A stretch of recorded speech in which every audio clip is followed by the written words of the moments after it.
புதிய காற்றழுத்த தாழ்வு நிலையால் தமிழகத்தில் மழை நீடிக்கும் என்று சென்னை வானிலை ஆய்வு மையம் அறிவித்திருந்த நிலையில் சென்னை உள்ளிட்ட பகுதிகளில் இரவில் கனமழை பெய்தது. சென்னையில் நேற்று செய்தியாளர்களை சந்தித்த சென்னை வானிலை ஆய்வு மைய இயக்குநர் திரு ரமணன், தெற்கு அந்தமான் பகுதியில் புதிய காற்றழுத்த தாழ்வு நிலை உருவாகியுள்ளதாக கூறினார். இதனால் மழை பெய்யும் வாய்ப்பு உருவாகியுள்ளதாக அவர் தெரிவித்தார். இதேபோன்று தென்மேற்கு வங்கக்கடலில் உருவான காற்றழுத்த தாழ்வு நிலை அதே இடத்தில் நிலை கொண்டிருப்பதால் கடலோர மாவட்டங்களில் கனமழை பெய்யும் என்றும் ரமணன் கூறினார். தென்மேற்கு வங்கக்கடலில் நிலை கொண்டிருந்த அந்த காற்றழுத்த தாழ்வு நிலையானது தென்மேற்கு வங்கக்கடல் மற்றும் அதை ஒட்டியுள்ள இலங்கையில் ஒரு காற்றழுத்த தாழ்வு நிலையாக நீடிக்கின்றது. ஒரு புதிய காற்றழுத்த தாழ்வு நிலை தென்கிழக்கு வங்கக்கடல் மற்றும் அதை ஒட்டியுள்ள தெற்கு அந்தமான் கடல் பகுதியில் உதயமாகியுள்ளது.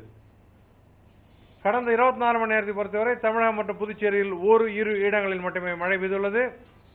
மிக அதிகமான மழை 14 சென்டிமீட்டர் கன்னிமாரில் பதிவாகியுள்ளது. அடுத்தபடியாக பூதப்பாண்டியில் 4 சென்டிமீட்டர் பதிவாகியுள்ளது.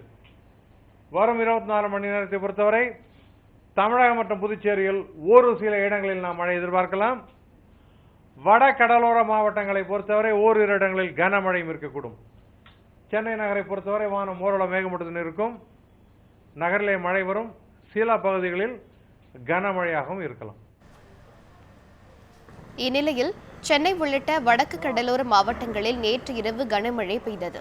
சென்னையில் நுங்கம்பாக்கம், தேனாம்பேட்டை, திருவல்லிக்கேணி உள்ளிட்ட பகுதிகளில் பரவலாக கனமழை பெய்தது.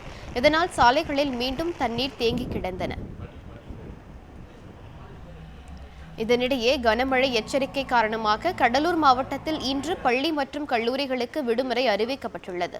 இத்தகவலை மாவட்ட ஆட்சியர் சுரேஷ்குமார் தெரிவித்துள்ளார். இதுபோல புதுச்சேரி மற்றும் காரைக்காலில் பள்ளிகளுக்கு மட்டும் இன்று விடுமுறை அறிவிக்கப்பட்டுள்ளது. இத்தகவலை புதுச்சேரி பள்ளிக்கல்வித்துறை அமைச்சர் தியாகராஜன் தெரிவித்துள்ளார்.